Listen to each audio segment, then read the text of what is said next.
ஆண்டவரும் உலக இரட்சகருமாகிய கர்த்தராகிய இயேசு கிறிஸ்துவின் நாமத்தில் எக்ஸோடஸ் டிவி அருளுரை துளிகள் வழியாக இந்த நல்ல வேளையில் உங்களை வாழ்த்துகிறோம். ரட்சிப்புக்கு மிக மிக ஆதாரமான விசுவாசத்தை குறித்து வேதம் என்ன கூறுகிறது என்பதை இன்றைக்கு நீங்கள் அறிந்து கொள்ள வேண்டும் என்று விரும்புகிறோம். ரோமருக்கு எழுதின நிருபம் 4ஆம் அதிகாரம் 5ஆம் வசனம், ஒருவன் கிரியை செய்யாமல் பாவியை நீதிமானாக்குகிறவரிடத்தில் விசுவாசம் வைக்கிறவனாயிருந்தால் அவனுடைய விசுவாசமே அவனுக்கு நீதியாக எண்ணப்படும். இந்த வார்த்தை ரட்சிப்பினுடைய யுகத்தில் மிகப்பெரிய தாக்கத்தை உண்டு பண்ணினது என்று கூறலாம். இந்த பகுதியை நாம் சரியாக புரிந்து கொள்ள வேண்டும் என்று சொல்லி வேதம் தெளிவாக கூறுகிறது. ஒருவன் கிரியை செய்யாமல்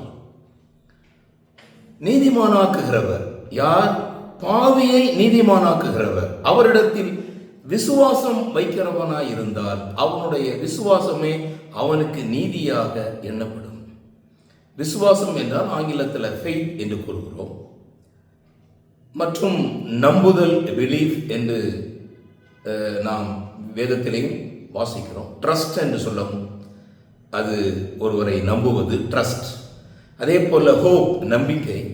ஆனால் இந்த விசுவாசம், இந்த வார்த்தை it is a sacred one. இந்த விசுவாசம் ஒரு பரிசுத்தமான வார்த்தை என்று சொல்லலாம். வேதம் விசுவாசத்தின் ஆவி என்று கூறுகிறது. அப்படி என்றால் இது ஒரு பரிசுத்தமான ஒரு வார்த்தை. இந்த விசுவாசத்தினுடைய மேன்மையை குறித்து ஒருவர் கண்டிப்பாக அறிந்து கொள்ள வேண்டும். அதற்கு பவுல் கூறுகிறார், ஒருவன் கிரியை செய்யாமல். அப்போ பழைய ஏற்பாட்டினுடைய சம்பவங்கள், அநேக சம்பவங்கள், ரட்சிப்புக்கு ஒத்ததாக தோன்றுகிற அநேக சம்பவங்கள் வேதத்தில் உண்டு. நாம் அதை ஆழமாக நாம் சிந்தித்திருக்கிறோம். ஒரு சில சம்பவங்களை நான் உங்களுக்கு சொல்லுகிறேன். நோவா பேழையும் ஜனங்களும். பேழைக்குள் ஜனங்கள் பிரவேசிக்க வேண்டும், அப்படிதான் வேதம் கூறுகிறது. ஆதியாகமம் 7ஆம் அதிகாரம் 7ஆம் வசனம், ஜலப்பிரளயத்துக்கு தப்பும்படி நோவாவும் அவனுடனே கூட அவன் குமாரரும் அவன் மனைவியும் அவன் குமாரரின் மனைவிகளும் பேழைக்குள் பிரவேசித்தார்கள். அப்போ இந்த இடத்துல பிரவேசித்தார்கள் என்பது ஒரு சால்விஃபிக் ஃபெய்த், அதாவது ஒரு விசுவாசத்தினுடைய ஒரு செயல் என்று சொல்லலாம். அப்ப அதுல விசுவாசம் மறைந்திருக்கிறது இல்லையா? விசுவாசம் இல்லாமல் எந்த ஒரு ரட்சிப்பின் செயலும் நடைபெறாது. ஆகவே இந்த இடத்துல பேழைக்குள் பிரவேசித்தார்கள், ஆனால் அதில் விசுவாசம் மறைந்திருக்கிறது. இன்னொரு சம்பவத்தை உங்களுக்கு ஞாபகப்படுத்துகிறேன். இஸ்ரவேல் ஜனங்கள் எகிப்தின் அடிமைத்தனத்திலிருந்து தப்பும்படி தேவன் அவர்களுக்கு பஸ்கா ஆடு அடித்து அதனுடைய இரத்தத்தை நிலைக்கால்களில் பூச வேண்டும். அதிலே நிலைக்கால்கள் ரத்தம் பூசப்பட்டிருக்கிற அந்த வீட்டிற்குள்ளாக யார் இருக்கிறார்களோ அவர்கள் தப்புவிக்கப்படுவார்கள். வேதம் தெளிவாக கூறுகிறது, இது கர்த்தருடைய பஸ்காவாகிய பலி. அவர் எகிப்தியரை அதம் பண்ணி நம்முடைய வீடுகளை தப்ப பண்ணினார், இஸ்ரவேல் ஜனங்களுடைய வீடுகளை கடந்து போனார் சங்கார தூதன் என்று சொன்ன பொழுது ஜனங்கள் தலை வணங்கி பணிந்து கொண்டார்கள் என்று வேதம் கூறுகிறது. யாத்திராகமம் 12:28 இஸ்ரவேல் புத்திரர் போய் அப்படியே செய்தார்கள். கர்த்தர் மோசேக்கும் ஆரோனுக்கும் கட்டளையிட்டபடியே செய்தார்கள். இது ஒரு பெரிய செயல். இதை ஆடை அடித்து அதை நிலைக்கால்களில் பூசி உள்ளே ஒளிந்திருக்க வேண்டும். இதெல்லாம் சால்விஃபிக் ஆக்ட் என்று சொல்லலாம். ஆனால் இதிலே விசுவாசம் மறைந்திருக்கிறது. ஏனென்றால் அநேகர் மடிந்து போனார்கள். அப்போ ஒரு சிலரே தப்புவிக்கப்படுகிறார்கள்.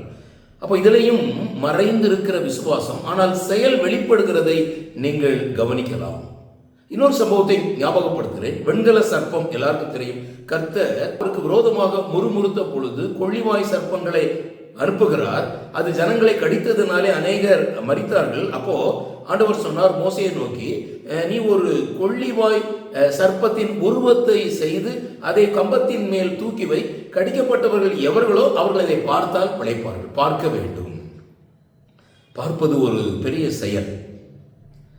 தொடர்ந்து நீங்கள் சிந்திப்பீர்கள். ஆனால் நாகமானுடைய குஷ்டம் பாவத்துக்கு ஒப்புமையாக இருக்கிறது, நம்ம எல்லாருக்கும் தெரியும். அப்போ நாகமான் குஷ்டத்திலிருந்து அவன் விடுதலை ஆவதற்காக அல்லது சுகமாகுவதற்காக ஒரு சிறு பிள்ளையின் மாம்சத்தை போல மாறி அவன் சுத்தமானான் என்று வேதம் எழுதுகிறது. அதுல அவன் செய்ய வேண்டிய காரியம், அவன் அங்கே போய் யோர்தான் நதியிலே 7 தரம் முங்க வேண்டும். It is an act of salvation. தொடர்ந்து நீங்கள் சிந்திப்பீர்கள். ஆனால் ராகாப், எரிகோ பட்டணம் இடிந்து விழப்போகிறது. ஆனால் ராகாப் ஒரு சிவப்பு கயிற்றை கட்ட வேண்டியது அவசியமானது. ஆனால் இன்றைக்கு என்னை கேட்டுக்கொண்டிருக்கிற அருமையான நண்பர்களே, ஒரு செயல் என்று சொல்லும் பொழுது அது மனிதனுக்கு மனிதன் மாறுபடுகிறதை நாம் பார்க்கிறோம். இன்றைக்கு அநேக விதமான ரட்சிப்பினுடைய செயல்களை செய்கிறாங்க. ஆனால் அதில் உள்ள விசுவாசம் என்ற வார்த்தை இருக்கு பாருங்க, அது கர்த்தராகிய இயேசு கிறிஸ்துவை சுட்டி காட்டுகிறது. என்னை கேட்டுக்கொண்டிருக்கிற நண்பர்களே, ஒருவன் கிரியை செய்வானால் அது அவனுக்கு கூலி, கிருபை அல்ல. ஆகவே அது கடன் என்று எண்ணப்படும் என்று ரோமர் 4:4 வாசிக்கிறோம்.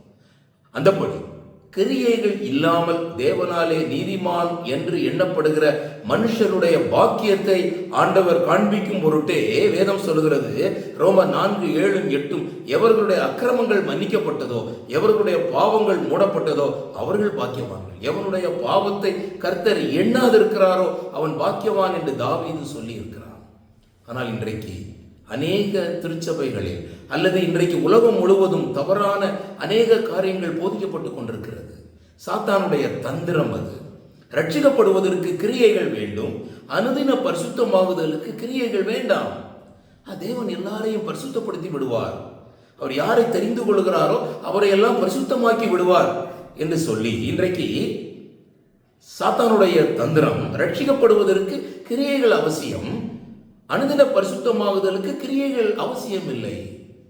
ஆனால் வேதம் தெளிவாக கூறுகிறது, ரட்சிக்கப்பட கிரியைகள் வேண்டாம், அனுதின பரிசுத்தமாகுதலுக்கு கிரியைகள் வேண்டும். அது என்ன கிரியைகள்? அதை இன்றைக்கு நாம் சிந்திப்போம். இது அது போன்ற கிரியைகள் அல்ல. இதை நாம் நோக்கி பார்ப்பதும் அல்லது உள்ளே பிரவேசிப்பதும் அல்லது அது போன்றதான கிரியைகள் இங்கே அல்ல. வேதம் சொல்லுகிறது, விசுவாசம் இல்லாமல் தேவனுக்கு பிரியமாய் இருப்பது கூடாத காரியம். Faith is the substance. விசுவாசம் அது பரிசுத்தமானது. விசுவாசம் அது தேவனிடத்திலிருந்து உங்களுக்குள் வருகிறது. அது ஆவி என்று வேதம் கூறுகிறது. ஆகவே நாம் செய்ய வேண்டிய 3 விஷயங்கள் வேதம் தெளிவாக கூறுகிறது. ரட்சிக்கப்பட்ட தேவனுடைய பிள்ளைகளை எப்படி நாம் அடையாளம் கண்டுகொள்ள முடியும்? வேதம் சொல்கிறது எபேசியர் 2:10, ஏனெனில் நற்கிரியைகளை செய்கிறதற்கு நாம் கிறிஸ்து இயேசுவுக்குள் சிருஷ்டிக்கப்பட்டு தேவனுடைய செய்கையாய் இருக்கிறோம். தேவன் நம்மை மறுபடி பிறக்க செய்வதே அவருடைய செய்கையாய் இருக்கிறோம். ரொம்ப ஆச்சரியமான ஒரு தேவனுடைய செய்கையாய் இருக்கிறோம், அவருடைய ஹேண்டிகிராஃப்ட்ஸ். நாம் அவர் என்ன இங்கே செய்தாரோ அதை செய்யும்படியாக தேவன் நம்மை அழைத்திருக்கிறார், ஆயத்தம் பண்ணியும் இருக்கிறார். ஆகவேதான் 2 தீமோத்தேயு 2:21 வேதம் கூறுகிறது, ஒருவன் பரிசுத்தமாக்கப்பட்டதும் எஜமானுக்கு உபயோகமானதும் எந்த நற்கிரியைக்கும் ஆயத்தமாக்கப்பட்டதுமான கனத்துக்குரிய பாத்திரம். முதலாவது நாம் சிந்திக்க வேண்டியது, ரட்சிக்கப்பட்ட நாம் ஒவ்வொருவரும் தேவன் என்னை ஆயத்தம் பண்ணி இருக்கிறார். எதற்கு? நற்கிரியைகளை செய்வதற்கு ஒரு பாத்திரமாக என்னை வைத்திருக்கிறார். தேவனுடைய செய்கையாய் இருக்கிறோம். இரண்டாவது 2 தீமோத்தேயு 3:16 வேத வாக்கியங்கள் எல்லாம் தேவ ஆவியினால் அருளப்பட்டிருக்கிற தேவனுடைய மனுஷன் தேறினவனாகவும் எந்த நற்கிரியும் செய்ய தகுதி உள்ளவனாகவும் இருக்கும்படியாக. கர்த்தருடைய வசனம் இல்லாமல் நாம் கிரியைகள் செய்ய முடியாது. மற்ற எல்லா கிரியையும் வீண். விசுவாசத்தோடு தேவனுடைய வசனத்தோடு எந்த கிரியைகள் செய்யப்படுகிறதோ அந்த கிரியைகள் ஒரு மனுஷனை நித்தியத்துக்கு கொண்டு போகும். அப்படி என்றால் நீங்களும் நானும் என்ன நற்கிரியைகள் செய்கிறோம்? நான் அப்படி செய்யலாம், இப்படி செய்யலாம், நிறைய நற்கிரியைகள் நாம் இந்த கிறிஸ்துமஸ் காலங்களிலே நிறைய நற்கிரியைகள் செய்கிறாங்க. அது உண்மைதான், அது வேண்டாம் என்று நான் சொல்லவில்லை. ஆனால் நற்கிரியைகள் விசுவாசத்திலிருந்து புறப்பட்டு வர வேண்டும்.